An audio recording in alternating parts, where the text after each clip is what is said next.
Good morning, Boker Tov. Welcome back to Parsha Perspectives for today. May it be a day of Besoros Tovos. Let ceasefire hold, let there be peace, let Hamas surrender, let the hostages come home. Let's continue to have Amir Hashem victory and good news. Our Parsha series is generously sponsored by Becky and Avi Katz and family in memory of David Grossman. We're very grateful to the Katzes for sponsoring in memory of Becky's father, Leilu Nishmas David Ben Menachem Monish. This morning is also sponsored by Ron Eisenberg in honor of his father's Yurtzeit Mordechai Eisenberg on Gimel Tammuz, and in honor of his daughter who was born on the same day as his father's Yurtzeit. And this morning's shir is also dedicated in memory of my Zayda. My grandfather's Yurtzeit is tonight and tomorrow. Sam Aboff, Shmuel Ben Yona Gedalia, tremendous man, a gentle giant. We miss him terribly. And our learning is Le'iloi Nishmaso. Parshas Korach, page 820 in the Art Scroll Stone Chumash. Vayikach Korach ben Yitzhar ben Kas ben Levi v'dasan ba'avirim ben Eliyav v'on ben Peles b'nei Reuven. After making our way through Sefer Vayikra, such esoteric, complicated, detailed laws, we're now back in the narrative of Sefer Bamidbar. Unfortunately, it's not an uplifting and a happy and a gratifying and a positive narrative. It's complaint, it's failed mission, it's rebellion, it's divisiveness and machlokas, and yet the Torah communicates it all because our sacred Torah is not trying to pretend to be a utopian document to capture a utopian life. It's not painting a picture of perfect people living perfectly. It's rather describing a reality. It's describing imperfect people, human beings with all of our failures and all of our foibles and all of our challenges. And that too is an inspiration to all of us because the Torah is giving us the blueprint, the recipe for how to navigate and overcome so much of it. So the Parsha begins with the word Vayikach Korach. And we've discussed this many times in the past. You can listen to all the shiurim, of course, from before. Vayikach, the word Vayikach means and Korach took, which begs the question, what did he take? If I say, and you took, I would continue to say, and you took the box of tissues, you took the phone, you took the last piece of beef jerky, you took something, Vayikach. And yet the pasuk goes on, Vayikach, and it never tells us what he took. Vayikach and Korach took. Who is Korach? All of a sudden we get on it's like an ADD pasuk. We get on this distraction. We go on this detour. Korach, the son of Yitzhak, the son of Kas, the son of Levi, and Dasan va'aviram, and On ben Peles b'nei Ruvain. What happened to Vayikach? The opening word. So Rashi says, Lakach es atzmo l'tzad echad lios nechlach mitoch ha'edo la'orer ala kahuna. He took himself to one side. He divided himself. Instead of being part of, integrated, connected of a whole, of a community of people, he extracted himself. He divided himself. Vayikach, what did he take? The answer is, he took himself. Vespaleg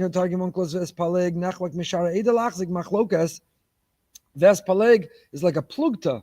The Gemara plugta means a machlokas, a debate. So Targum teaches the word vayikach, not he took, he divided.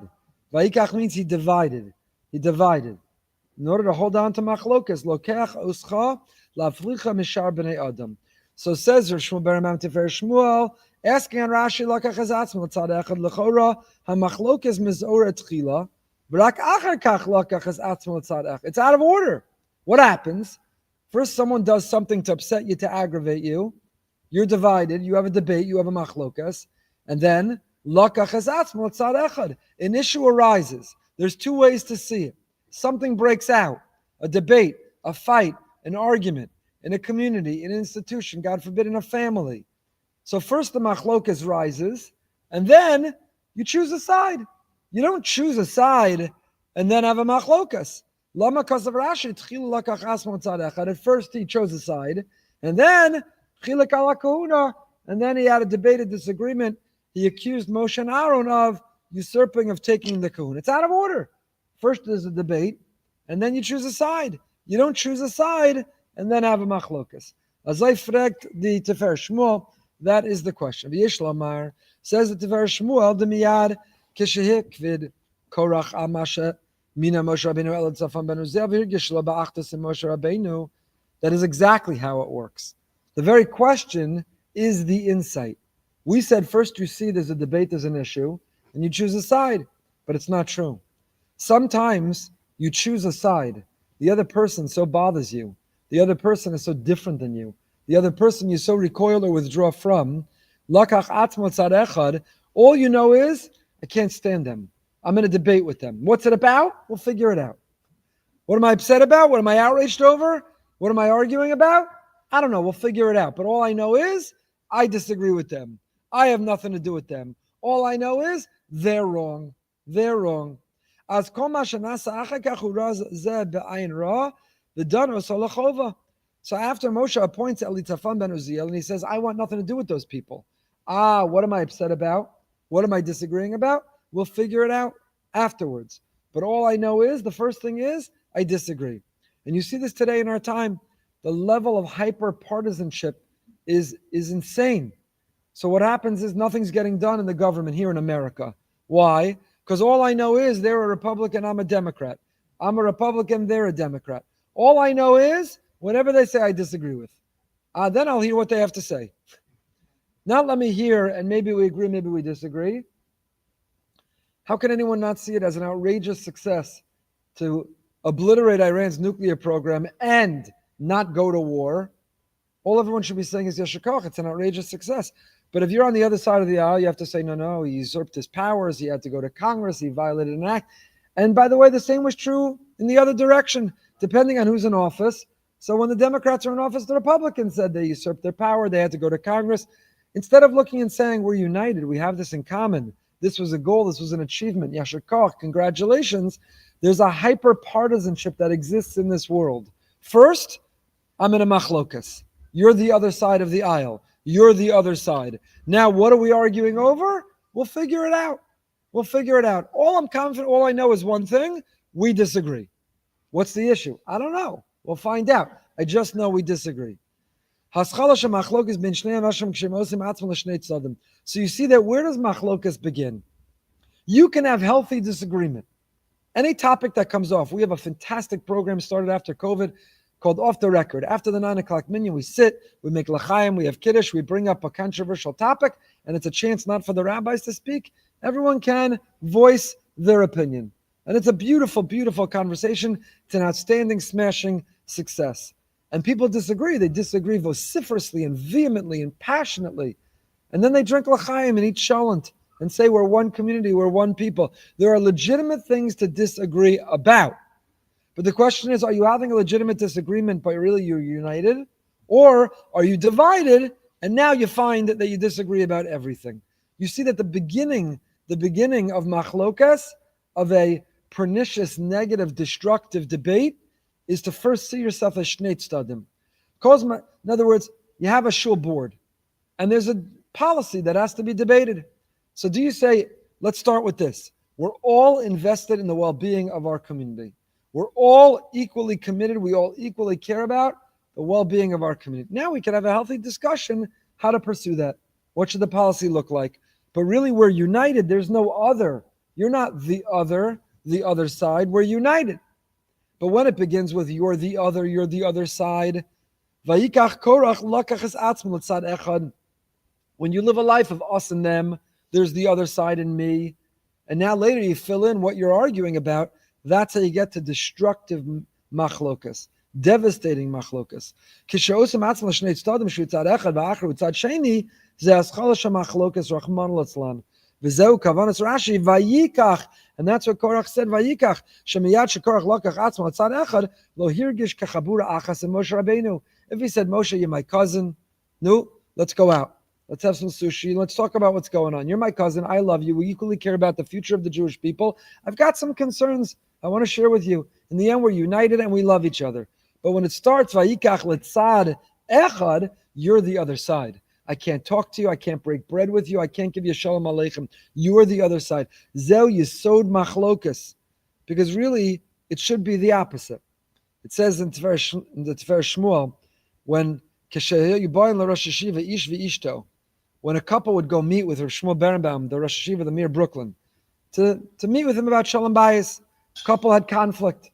There were issues, shalom bayis challenges. Were two brothers who were having a fight about business. When they would come into his office, he saw the following. He had a table set up with chairs on both sides.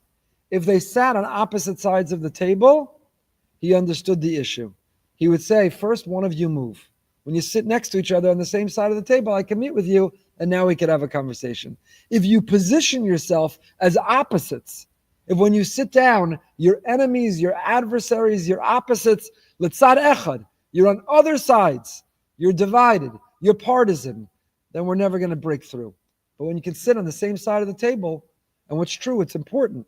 How you sit, the posture you take physically reflects and indicates a lot of what you're thinking, a lot of where you're holding. So when you walk in a room and you sit on other sides of the table and you cross your arms and you sit back and you fold your legs and you can't make eye contact, it's telling you everything about whether you're really open to shalom bayis, to figuring it out. When you sit on, I have a couch I used to have a table and I had the same phenomenon, people sitting on either side. And I realized that a couch is much more productive for the meetings I have. So I have a couch that's like an L. It's a couch with a corner. And when the couple walks in, do they sit next to each other on the couch?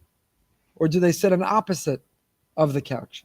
And it tells you so much where they're thinking, how they're feeling, and what they want the outcome to be. What they want the outcome to be. If you sit on the other side, then it's lakach es atzma latzad acher. You're going to another side. If you sit next to, we're here, we're working something through, we need some advice and some support, but the goal is we're united. The goal is that we're one. And that, in fact, is the mission of the Jewish people. Because Klal Yisrael be'etzem, in our essence, we're one. Ki ish echad b'lev echad. L'chein yesh chiyuv gadol shav'ahavta l'reacha kamocha. We're one, we're united. And that's why we have an obligation to love our neighbor as ourselves. When that splinters, when that breaks down, when that dissolves, when we become tzad echad, partisan, opposite sides of an aisle, when there's an aisle breaking the Jewish people, then we lose our v'ahavta l'reacha kamocha.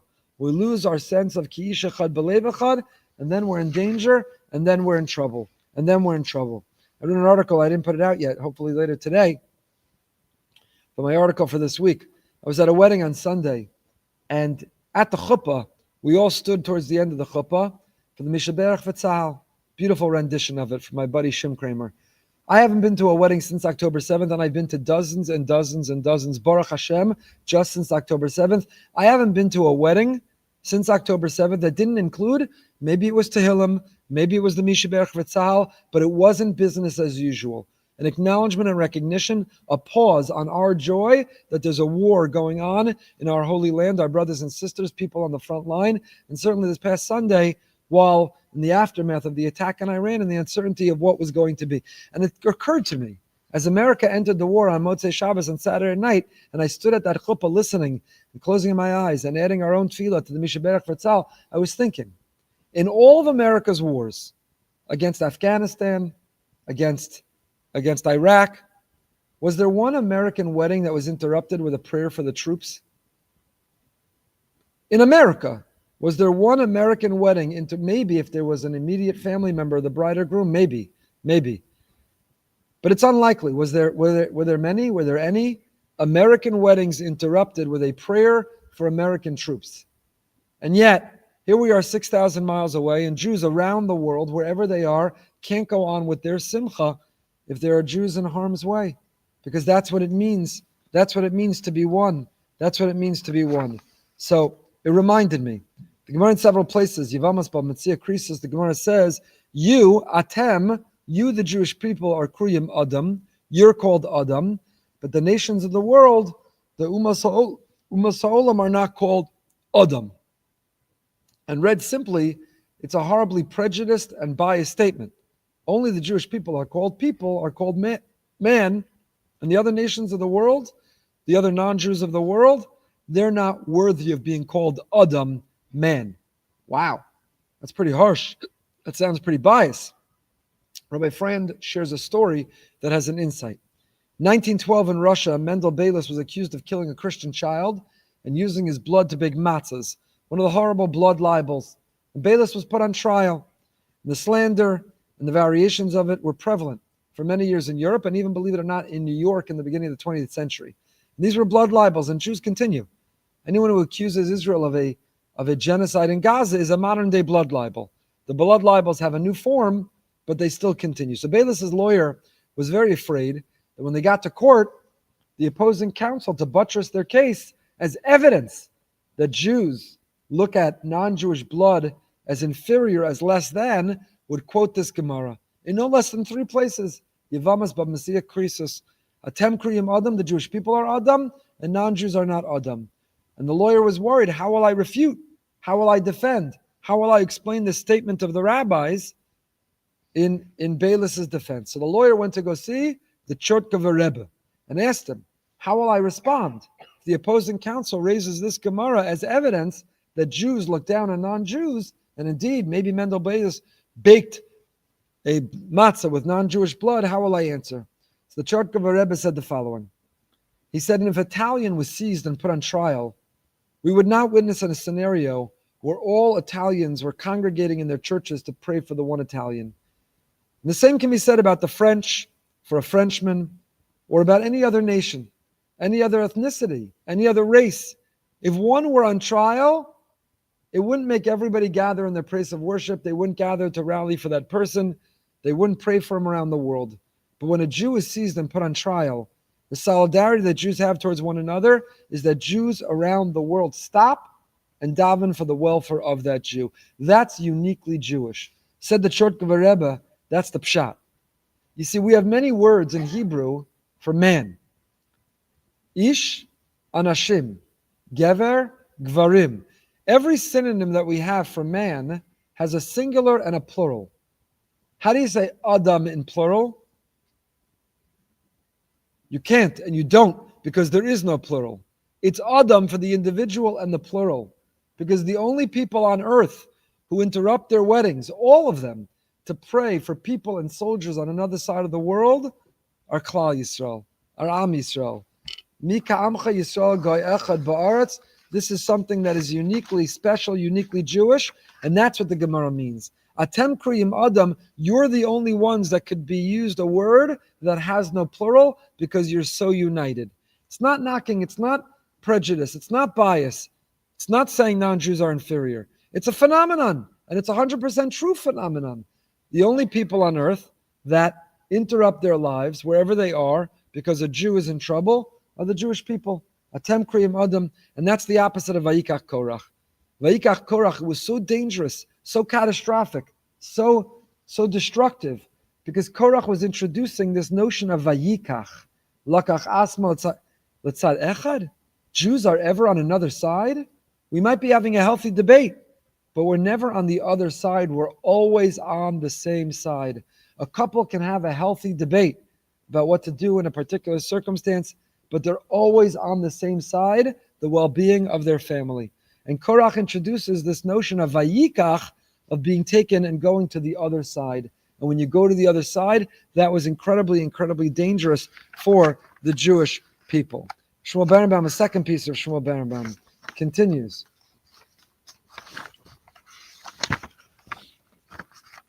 The Rambam in Igeres Teiman writes, V'chein amar Rabbeinu Zichron Livracha, I'll call Mistapik b'nevuah lo amdu avosal al Har Sinai. Hamakam yatzilenu v'yatzilchem min hasafik v'yachik michem mimenu michem ha'machshavos mavilos dei safik v'dei mechshol. V'kasha, says Rav Shmuel Berenbaum, Halakorach adas amdu Har Sinai. The Rambam writes that anybody who doubts prophecy wasn't at Har Sinai. If you challenge Moshe's authority, his leadership, you weren't at Har Sinai, where it was clear Moshe's role as appointed by Hashem. So Esther from Berenbaum, I don't understand. Korach and his entire Eda, Korach and his whole entourage, his whole group, his faction, they were all at Har Sinai. Rashi says, when they said we're all equally holy, says Rashi, what they meant is, we all were equally at Har Sinai. So if indeed they were all equally at Har Sinai, how could they make such a terrible mistake to challenge Moshe's authority? The Parsha Yisro Kasav al Mamad Har Sinai, the Gam B'chaya Aminu La'olam. Imkein Ketzad Chalku Korach Moshe Rabbeinu. If the Rambam says anyone at Har Sinai would see the authority of Moshe, the prophecy of Moshe, and if you challenge Moshe's authority and prophecy, all it means is you weren't at Har Sinai. So how could it be? Korach and his Eda were at Har Sinai, and yet they're challenging the authority. So listen to this insight. Says Rav Shmuel Berenbaum, Yishlam Api Pashtus, Diesh Ladamos as Hakofrim, b'Moshe Rabbeinu l'masha anu roem hayom. You see, the challenge, the kfira, the denial, the heresy of the authority of Moshe is similar to what we see today. Yesh anashim shemachishim ba'atzaras hanora she'avru al Klal Yisrael b'mechemes ha'olam hashniya, Holocaust deniers. Shmuel Berenbaum, of course, was talking decades ago, but it didn't take long after the Holocaust for there to emerge Holocaust deniers. Holocaust deniers. By October 8th, there were October 7th deniers. Hamas videoed themselves. They wore GoPros and they chronicled all their atrocity.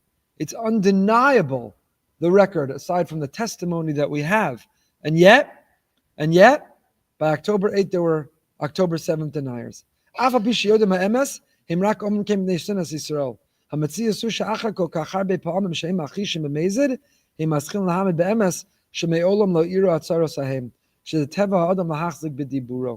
When you repeat a lie often enough, it becomes the truth. And that's what happens here too. Yes, Korach and his Eido were at Har Sinai. And yes, they knew that Moshe's authority and that he's the Av HaNaviim, the father of all prophets. But they began to say a lie. And when you repeat the lie often enough, it becomes a truth. When they first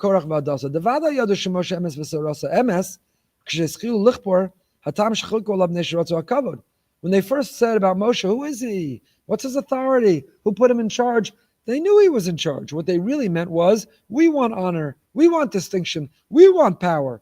But in the context of their pursuit of power, they introduced this idea, who says Moshe is special? They knew he was special. But they began to repeat that lie. And when you repeat the lie over and over again, you forget the truth. He has a long essay about this, but that is the primary, that is the fundamental yisod. Perek Tezayim Pasuk Gimel. So they get up and they challenge Vayikalu al Moshe v'al Aaron v'yimra aleim Rav Lachem ki kol ha'ida kulam kedoshim v'socham Hashem madu tisnasu al kal Hashem. They rally, they gather against Moshe, against Aaron, and they say, it's too much for you. All of us are equally holy. Why do you elevate yourself over the congregation of Hashem? Over the congregation of Hashem. Who are you? And what are you? And why do you raise yourself over everybody else? Over everybody else. So says Rav Shmuel Berenbaum.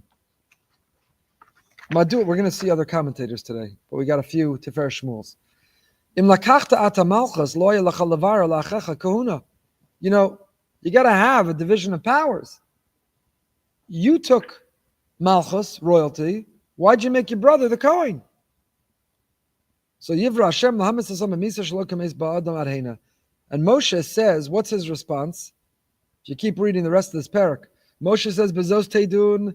Moshe says, Hashem, you've got to avenge my honor. You've got to knock them out.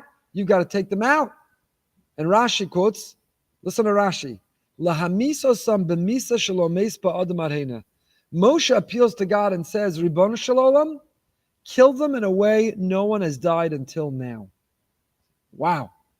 Says Rav Shmuel Berenbaum, what happened to the Moshe who's the most humble of all men? Where did the Moshe who always fought for and advocated for Klal Yisrael go? After Chet HaEgel, what does Moshe Rabbeinu say? Forgive them, if not, erase me from your book. Now, after Chet HaEgel, after Chet HaMeragel, throughout the wilderness, after the Misonanim, after each episode where the Jewish people are incorrigible complainers, where they rebel, where they make horrible mistakes, what does Moshe do each time? He prays to Hashem, forgive them, forgive them, forgive them. What does he do now here? Kill them a death nobody's ever seen before. What happened to the gentle, sweet plea for forgiveness, Moshe? What happened to the humble Moshe? Now, all of a sudden, his honor is challenged, and Moshe goes from the sweet, gentle advocate, the one who was constantly standing up for and pleading with Hashem for forgiveness, and now, instead, all of a sudden, he says, kill them with a death nobody's ever died from before. What happened? What happened? Says Rav Shmuel Berenbaum, Da'achatayim ha'kodem hayu avera shel taiva, u'memela haya makom shemoshe Rabbeinu yilmad aleim zchus lefnei HaKadosh Baruch Hu, shayetzahara shel taiva is gaber aleim b'osa makom v'osa zman.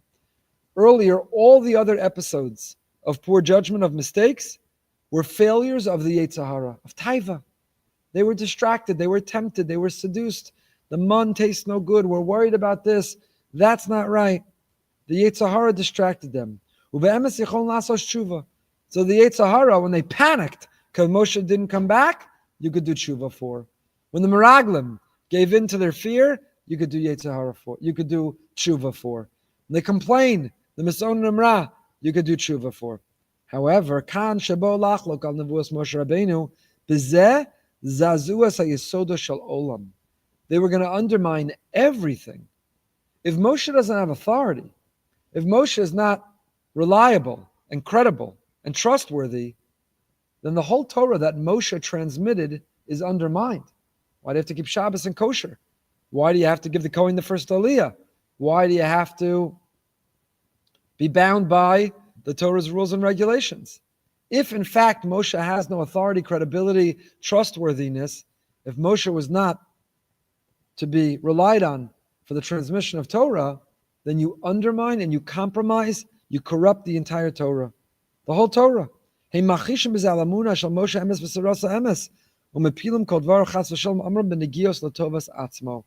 suggesting that Moshe Rabbeinu, he's in it for the wrong reasons. He's all about honor. He's all about power. You can't trust what he's told. If you can't trust what he said, then you have nothing.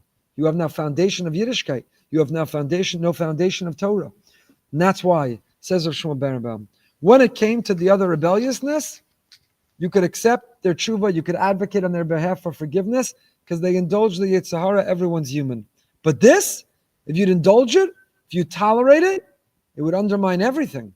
It would lead to such a rebellion. The Jewish people, their very future, their very way they were constituted, were threatened and could be altogether denied. Rabbi Sachs, Chumash, and his Chumash, has a similar idea. Rabbi Sachs writes, the Korach rebellion is not just the worst of many in the wilderness years, it is also of a different kind.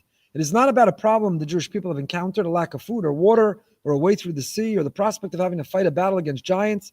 It is an ad hominem attack on Moshe and Aaron.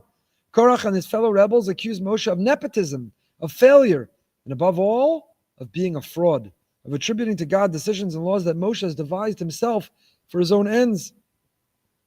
In contemporary terms, the Korach rebellion is a populist movement. Populism is the politics of anger.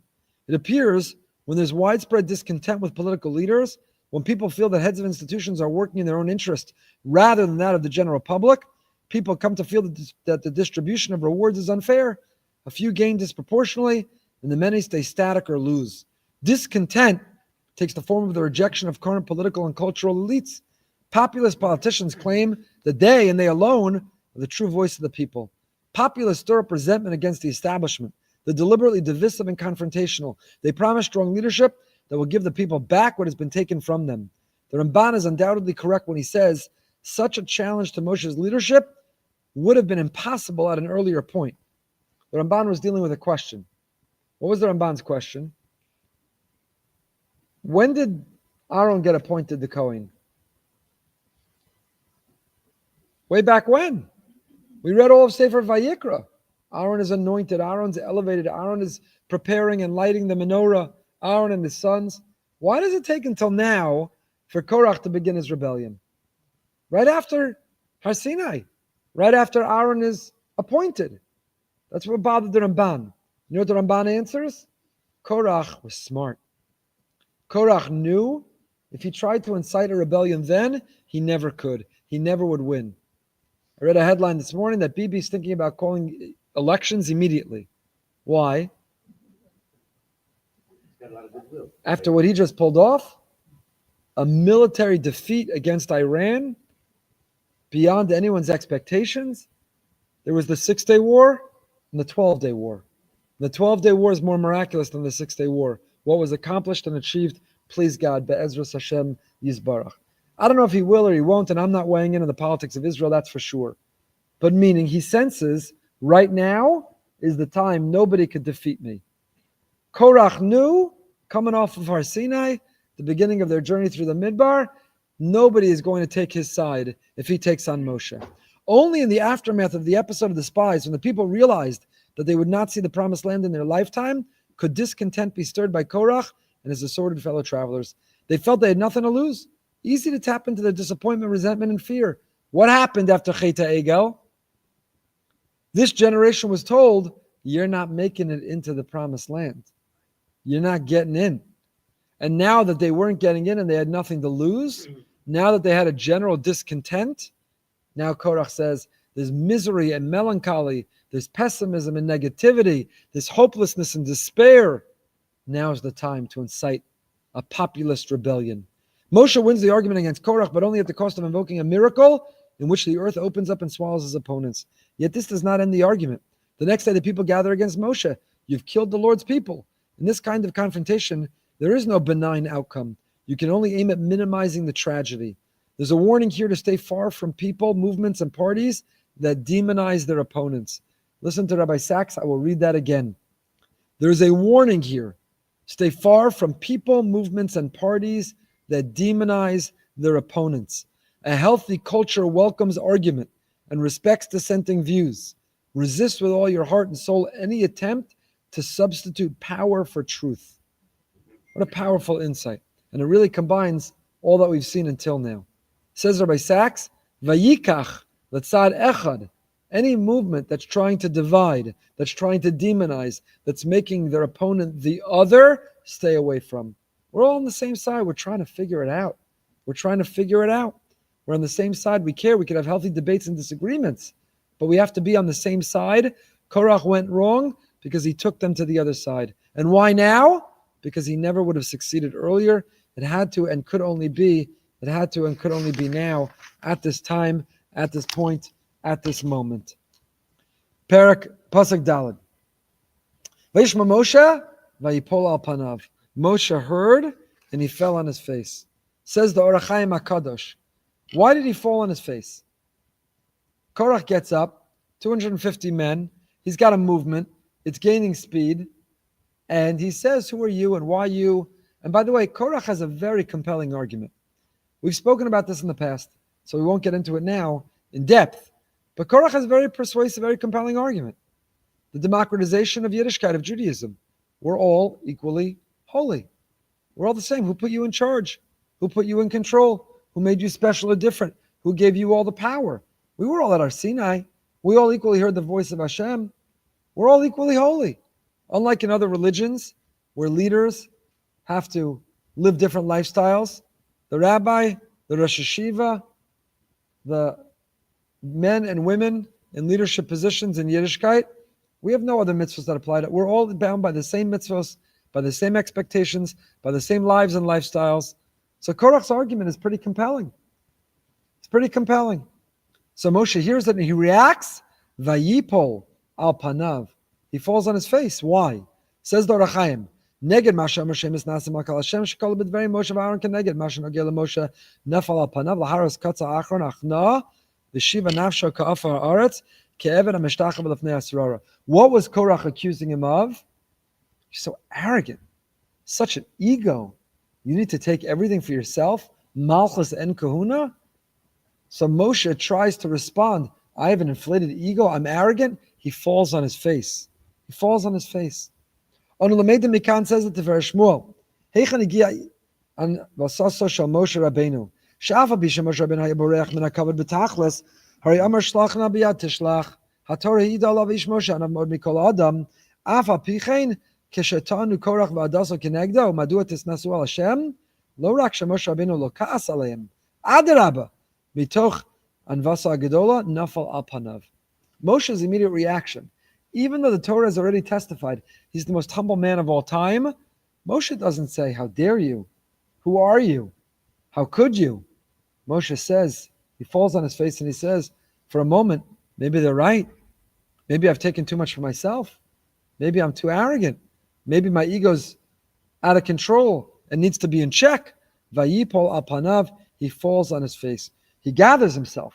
And Hashem tells us, you've done nothing wrong. And at that point, Moshe realizes, if they undermine my authority, the whole Torah is at risk. And that's why he says, give them a death nobody's ever experienced before. But you see, beforehand, when a leader gets criticism, their first reaction should be, is there any merit or truth? Is there anything I can learn? I always try for myself. Every now and then I get some criticism, email, text, or in person. And I divide into three. There's the messenger, the messaging, and the message. Who's saying it? How are they saying it? And what are they saying? And often, the who's saying it and how they're saying it makes us not want to listen to what they're saying. It's obnoxious, it's chutzpahdik, it's disrespectful, it's unappreciative, it's hypocritical and duplicitous. Who are they? So often, because of who's giving the message and how they're delivering the message, we shut down and don't want to hear the message. And it's hard. I try to practice. The most important thing is to say, is there merit to the message? Even if I don't like the messenger, and even if I don't like the messaging, is there merit to the message? That's Moshe's reaction. Vayipol al panav. Zoi derech hagedolim hamanhigim shel kol dor vador. Sheyiborchem min hakavod v'asimin shel hagedolim chai Yisrael haya anivusam. You see that the symbol, the sign of great leaders is the humility to say, did I make a mistake? Was I wrong? Did I come up short? Is there merit to this message? Is there something to learn from it? And that's how Moshe reacts. That is indeed exactly what Moshe takes from it. Perek Tesayin, trying to decide what to do next. So much here. Boker. Perek Tesayin Pasuk Hey. Vayidaber al Korach v'chol asol lemor. So he speaks to Korach and his whole entourage, his whole faction. Boker. V'yoda Hashem es asher lo v'es hakadosh v'ikriv elav v'es asher yivcha bo yakriv elav. I'll tell you what. Let's wait till the morning. And in the morning, Hashem will make known who is the one who's his own and the Holy One, and he'll draw him close to him. Whoever he chooses, he'll draw close. Maybe you've got a good point. Maybe you're making a fair argument. So I'll tell you what. Let's wait till the morning. And in the morning, we'll see who Hashem. This is easy. We don't have to guess. We don't have to do a lottery. Hashem, through revelation, will determine who, in fact, should be the appointed, the leader. Boker. Says Rashi, why Boker? Why wait till the morning? Amala Moshe, Gvulos chilek HaKadosh Baruch Hu ba'olamo. Moshe, Rashi quotes the Medrash. That Moshe tells them, Hashem made boundaries in the world. Yicholim atem la'afach boker la'erev, kach tuchel levat lazu. Shnema v'yer v'yiboker, v'yavdel, kach v'yavdel aron lahakdisho. Moshe was giving Korach a shtickle musar. And he said, let's wait till the morning. What do you mean morning? What is morning? V'yer v'yiboker, there's night and there's day. Why isn't it all the same? Because Hashem made boundaries. Hashem said there are two different units, periods of time. There's night and there's day. Can you turn night into day or day into night? No. Moshe was telling him, no more can you turn yourself into the Kohen than you can take and turn night into day or day into night. Boker, just like time has boundaries and there's different parts of time, there's day and there's night, so too people have positions and there are boundaries that Hashem gave to them and you can't impact them. It is equally impossible to revoke Aaron's appointment as the Kohen Gadol. No more can you change Boker and Erev that you can change you and Aaron. Now, how is this distinction between night and day relevant to Aaron as Kohen Gadol? What is this Boker? So, Rav Asher Weiss, the Minchas Asher, suggests the following. The Gemara in Shabbos, Daf Peiches, says, Tan Rabbanan, Aluvim ve'inin olvim shomach harpasim ve'inin meshivim. If a person is insulted, if a person is offended, and they absorb the insult without lashing out, without fighting back, they hear their disgrace, but they don't respond. Osa me'avos mechem b'yisurim, aleim akasav omer, v'yoavav ketzeis hashemesh b'gvurasa. Those who love him will be like the sun which goes forth in its might. That's what the Gemara says. If you're capable of being insulted and absorbing that insult and not responded, it's brought down, by the way, get a bracha from such a person. If you see somebody who's insulted, who's humiliated, who's shamed publicly, and they don't fight back, they don't lash out back, they don't call a name back, they just absorb the insult and they move on. Get a bracha from such a person who shows such a capacity.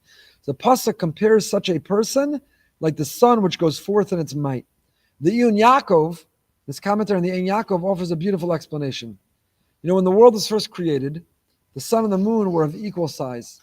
Hashem made the sun and the moon the same size. But the moon complained to Hashem and said, 2 kings can't rule with the same crown. 2 kings can't wear the same crown. You can't make us the same size. I want to be greater than the sun. Shrink the sun. Make me bigger. The sun heard its disgrace. And what did the sun do? Garnished. Nothing. Sun didn't respond. So Hashem said, moon, you're right. It's not going to work well to have you be the same size. I'll tell you what. He shrinks the moon and keeps the sun the same size. In every generation, this is Hashem's method of resolving disputes between those who ridicule and those who are ridiculed, those who disgrace and those who are disgraced but don't respond. He knocks down the ridiculers and the disgracers, and he uplifts the ridiculed and the disgraced. He comforts the disgraced as he comforted the sun. And that's what the pasuk means when it compares. Those who love him will be like the sun that goes forth in its might. With this suggestion of Usher Weiss, with this insight of the In Yaakov, the Iyun Yaakov, now we can understand Rashi's explanation. Can you turn morning into night? Moshe asked Korach. It's equally impossible to revoke Aaron's appointment as Kohen Gadol. Anyone who attempts to do so, disgracing Aaron, will suffer the same fate as the moon, which was thrown down from its grandeur. Yet Aaron and Moshe, who were ridiculed and disgraced, they emerged victorious like the sun. Like the sun. What is the greatest demonstration of strength? Is not to scream louder, is not to punch harder, is not to call a bigger name. The greatest display or demonstration of strength is to absorb an insult, stay silent, and not respond.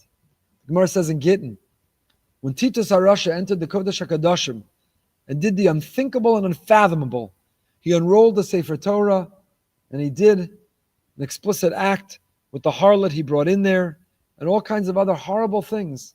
You know what Hashem did? It was quiet. The Gemara says, Michamocha ba'ilim Hashem. Don't read it Michamocha ba'ilim, who is as strong as you. Read it Michamocha be'ilmim Hashem. Who is as strong as you that's capable of being an Elam? When you stay silent, when you're quiet, when you don't answer, when you don't respond back, that is the true and the greater demonstration of strength. The Baba of a Rebbe, he was known for his pursuit of shalom and avoiding machlokas at all costs. He was a man of peace. He stayed away from machlokas. He got along with everyone. He was beloved to everyone. One time, someone published Pashkavilion. Pashkavilion are those posters, and they hung around Brooklyn. They hung these posters against the Baba of a Rebbe. So the Baba of a Rebbe, of course, always. The Rebbe was afraid that it was going to lead to machlokas. So at a Rosh Chodesh Tish, listen to what the Baba of a Rebbe said. He said, I've been mochel, whoever put up the Pashkavilion, whoever hung these signs against me, I forgive them. But if anyone decides on my behalf they're going to start a fight because of them, I'm not mochel you, not in this world and not in the next world. Whoever hung up the signs, I already forgave them. I'm good. But if you think in defending me you're going to start a machlokas, I don't forgive you in this world or the other. And of course, after the shmooze, nobody said a word, and it disappeared as quickly as it came. It died down.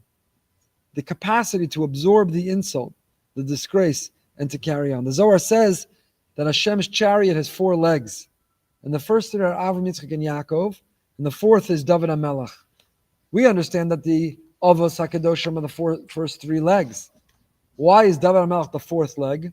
The Chavetz Chaim writes in Shmiras HaLashon that David HaMelech became the 4th leg of the chariot because when Shimi ben Gera hurled insults at him in public, and David's followers said, let's kill him. He's Mord b'malchus. He's challenging the authority of the king. David said, no. Let's keep going. He absorbed it. He said, he couldn't be saying that to me if Hashem didn't want me to hear it. There's no need to respond. Let's keep going. Happens to be later he had him killed, but at that moment, he said, let's just keep going. Rav Pam says there are times we're meant to experience Yisurin, and the Yisurin that we get can come in many forms. Illness, financial collapse, a relationship crisis. And if the Yisurin comes in the form of someone insulting you, dance the Kazatska. Someone hung a poster about you, someone sent an email about you, someone said something not nice about you, and that's the way you're going to get your Yisur and your suffering, not a diagnosis, not a financial collapse, not a relationship that dissolves, because somebody hung something, said something about you. Psh, you know how excited and happy you should be? What a bracha that is to get it out of the way in that way. Baruch Hashem, Baruch Hashem. So michamocha ba'elim, michamocha be'ilmim. We have the ability to follow in the footsteps of Moshe, and maybe that's Boker. Be like the moon. Boker, be like the moon. In the past, when we studied this pasuk, we saw the insider of Soloveitchik and others. You know what Boker meant? Let's wait till we have clarity. When someone first comes at you and fights with you, it feels like night, darkness. Wait till Boker. Sleep on it. If you get a strongly worded email, do not respond before you sleep on it. You could write a draft, put it in your draft folder. Don't press send until Boker. You learn a critical lesson from our pasuk. Until Boker, till you sleep on it, till you have some clarity, till you thought about it, till you came to your senses. Wait until Boker, until you press send. Perek Tezayim pasuk ches. We're turning the page. Vayomer Moshe al Korach Shimon b'nei Levi, listen carefully. Ma'at mikem ki yivdil elokei Yisrael eschem me'adas Yisrael lahakriv eschem me'lav la'avodas avodas ha'mishkan Hashem la'amod al pnei adeh shasam. Moshe turns to Korach and he says, Hama'at mikem. Listen carefully. Is it not enough for you that Hashem made you, separated you to draw closer to Him, that you have a role in the Mishkan? What did Moshe mean? What was Korach's role? What was his role? Levi. You're the tribe of Levi. I understand if you were rebelling because you're some lowly Oisvar of Yisrael. I'm a Yisrael. No offense, Dad. Made me a Yisrael. I would understand if you're some lowly Yisrael. You're rebelling. You want more. You're a Levi. It's not enough. Hama'at mikem. It's not enough that you're a Levi. What's going on? What's going on? So the words Hama'at mikem literally translate is Hama'at mikem. How does the article translate it? Hama'at mikem. Pasuk Tes. Is it not enough for you? Hama'at mikem. Is it minor? What is the word mikem? Mikem means from you. Simple understanding would translate it as, is it minor to you? So, why doesn't the pasuk say Hama'at lachem? If that's Moshe Rabbeinu's point, is it not enough for you to be a Levi? What should it say? Hama'at lachem. Is it so small for you? What do you mean Hama'at mikem? You hear the Sfas Emes question? Yeah? Anybody? Good, thank you. Sfas Emes answers with a theme that the Sfas Emes has throughout his Sfarim. And this is quoted by the Gerer Rosh Hashiva Rishol Alter Shlita. He says the following. In a person's life, our actions, our talents, our successes, our achievements are not accredited to the way Hashem created us at one point. It's not that Hashem created us and then everything that we do with it is us. But rather, Hashem orchestrates everything in our lives. All that happens, every mitzvah that we do, every success that we have, the outcome of all of our efforts, all our material success, it all comes through Him. Hashem didn't press go at the beginning, and now we're on our own. He is with us, His providence, His involvement, and His dictating the outcome in everything we do. Someone who constantly lives with the knowledge never feels that he's giving something to Hashem. On the contrary, whatever we have the zchus to do in the service of Hashem is not due to us, it's Hashem who powered it. That's a pasuk in Divrei Hayamim. Ki mimcha hakol umiyadcha nisanu lach. Everything is from you, and from your hand we have. So I did well in the stock market. Yes, I chose the right stocks. I should be proud. Who enabled me? Who gave me the insight? Who made me read the right thing? Who made me make the right decision? Everything we do in life, spiritual and material, it's Him. He gave us the tools, the success, the wisdom, the talent. There's no existence but for the express will of Hashem. Even enthusiasm, inspiration, good intentions, and the like are gifts from Hashem. A person himself cannot recognize what is his own, what's from Hashem. So someone who truly lives with this awareness will constantly seek to serve Hashem with whatever opportunity we have. Whatever gifts, whatever talents, whatever skills, we use it in the service of Hashem. There is no difference to whether you're a Kohen or a Levi Yisrael. This is my mission. This is my purpose. This is my makom. This is my place. This is what I'm meant to do. We're learning this in Tanya. We learned yesterday. Every generation, a koma shlema, every generation, if you add up all the Jews of that generation, they make up one body. Some are the head and some are the toenails. Some of the lungs and the liver, some of the arms and the legs. But a person doesn't look at it as a hierarchy with bitterness or resentment or jealousy or envy. They say, what's my role? What's my mission? What's my purpose? Why am I here? There is no hierarchy. It's why am I here? What's my role? Moshe Rabbeinu said, Hama'at, that which you consider the status of Levi to be minor, you know why? Is mikem. It comes from a feeling and perspective that your avodas Hashem comes from you, your power, and your merit. Hama'at, listen to Sfas Emes. Hama'at, that which you feel less than is mikem, is because you're not doing it for the right reason. If you're driven lishma, if you're driven for the right reason in the service of Hashem, nothing is too small or too big. And you're not jealous or envious of anyone else. That's your role. That's your place. That's your purpose. That's your mission. So your sense, your feeling of hama'at, you know why you have a problem of hama'at? Because mikem. Because it's coming from a sense of mikem. That's where it's coming from, and that is your problem.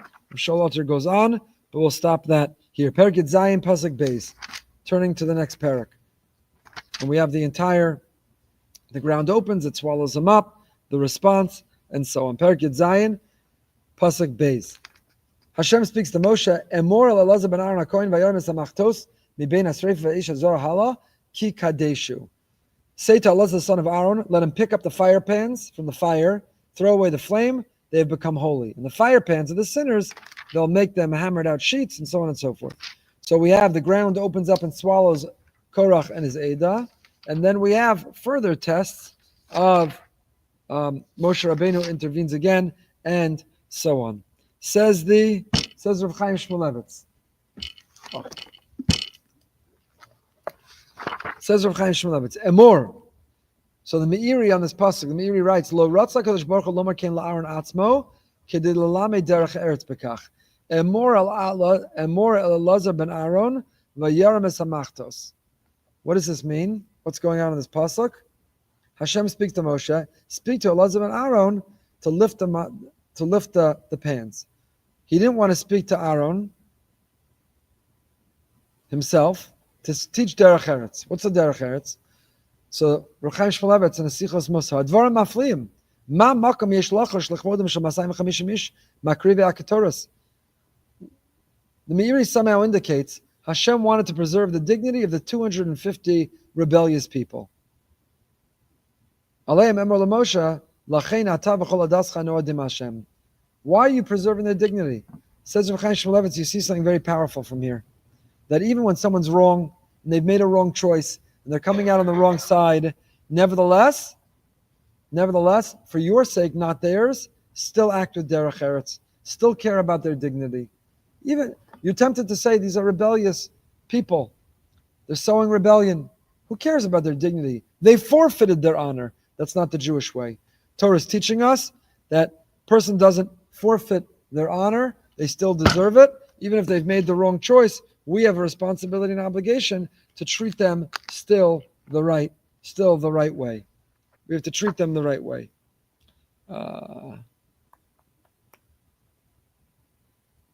Says the Megid Yosef. Perek Zayin Pasuk Hey.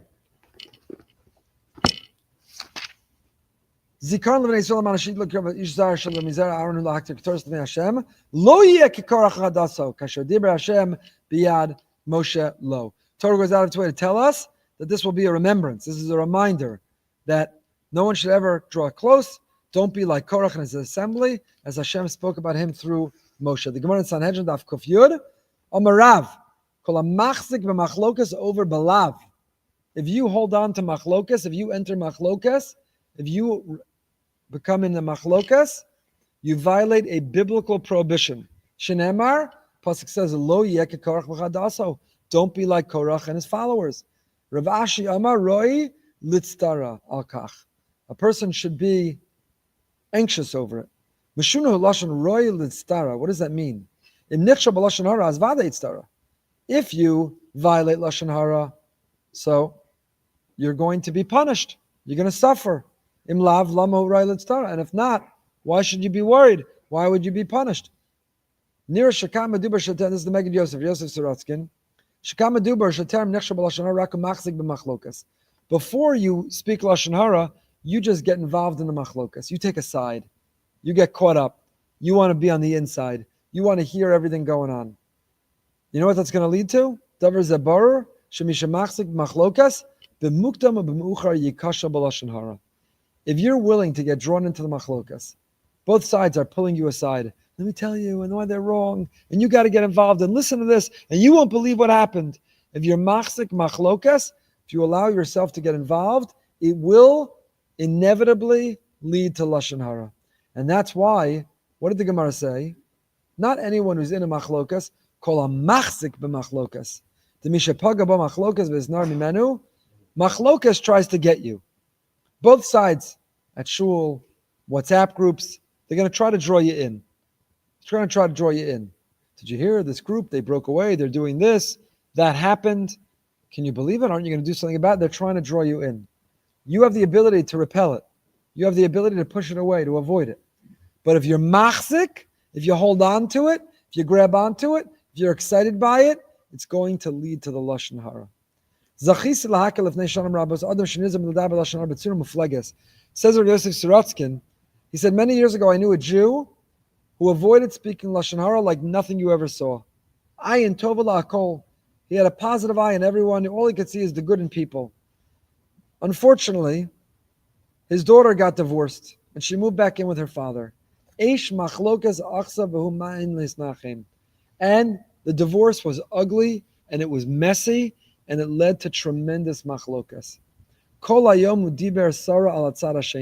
And this man, says Rav Sorotzkin, who I knew, never said a word of lashon hara, who only saw the good in other people. Through that divorce, when it led to machlokas, he couldn't stop talking about the other side. A man who was incapable of speaking lashon hara become incapable of speaking anything other than lashon hara about the other side. That was what happens. That is how pernicious machlokas is. So damaging, so penetrating, so dangerous that even a person who is so against lashon hara, if you're machzik b'machlokas, if you allow yourself, you grab onto machlokas, if it impacts you, it's all over from there. You're in trouble from there. It's all over. It's all over. We'll end with the Rabbi Sachs. We know that not only did the ground swallow up, and not only did they have the test of the fire pans, then they have an additional test of the rods, the staffs. That the one who's truly the leader, Aaron, will blossom. Will blossom with what? Shkedim. Writes Rabbi Sachs. The use of force never ends a conflict. It merely adds grievance to injury. What ends the conflict is not the miracle of the ground opening up and swallowing Moshe's opponents, but something else altogether. The visible symbol that Aaron is the chosen vehicle of the God of life. The gentle miracle of the dead wood that comes to life again, flowering and bearing fruit, anticipates the famous words of the book of Mishlei, Eitz Chaim hi l'machazikim ba. It is a tree of life for those who grasp it. Those who hold fast to it are fortunate. Moshe and Aaron stand accused of failing in their mission. They brought the people out of Egypt to bring them to the land of Israel. After the debacle of the spies, hope has died. The stick that comes to life again symbolizes that hope is not dead, merely deferred. The next generation will live and reach the destination. Hashem is a God of life. What he touches does not die. The episode of Korach teaches us there are two ways of resolving conflict: by force and by persuasion. The first negates your opponent. The second enlists your opponent, taking his or her challenge seriously and addressing it. Force never ends conflict. Not even in the case of Moshe, not even when the force is miraculous. There never was a more decisive intervention than the miracle that swallowed up Korach and his fellow rebels. Yet, it doesn't end the conflict, it deepens it. What ends it is the quiet, gentle miracle that shows that Aaron is the true emissary of the God of life. Not by accident is the verse that calls the Torah a tree of life, preceded by the words, Derachea darchei noam. Its ways are ways of pleasantness. V'chol nesivosei shalom, and all of its paths are peaceful. This is the preferred form of conflict resolution in Judaism, not by force, but by pleasantness and peace. And we'll end with that, with our hope that Israel showed force and militarily defeated and obliterated Iran and its other enemies.